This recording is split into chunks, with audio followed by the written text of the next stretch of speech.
Hivi dada yangu kweli, hivi kweli wewe unajijua? Tuongee kwa mzuri. Adamu na Eva wako mshamba la Edeni. Ni watu hapa wawili. Lakini kiajabu ni watu wawili. Haiko sema ni dunia. Ni mshamba la Edeni, ni watu hapa wawili. Lakini kiajabu mumbale watu wawili mkatokea dhambi. Juu mtu huyu umoja. Ndo wanamke wa leo. Wewe uko mzuri na bwanako mnyumba, muko bie, lakini kupokea maneno yenye isiyokuwa na mwanzo wala mwisho, isiyokuwa hata na mwangaza, unaipokea mkichwa wako, inatuma wewe na bwanako mnyumba mkose amani.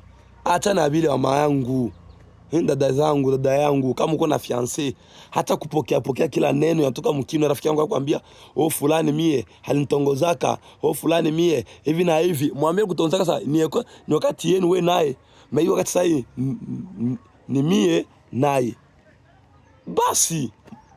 Lakini ukipokea kila neno, wewe unaleta neno unasikia, unaleta neno unasikia, bitakutuma wewe ugombane na watu dunia mzima, wala ugombane na watu wenyewe wangekusaidia kesho na kesho yake, mfamilia yako wangekusaidia. Lakini kutokana na wewe ujinga wako na kushindwa kutembea na wenzako kutaratibu, unapigana na watu wote mukarche juu kitu cha bure tu, mwanaume wala mwanamke. Frere, tumia akili frere, zingatia.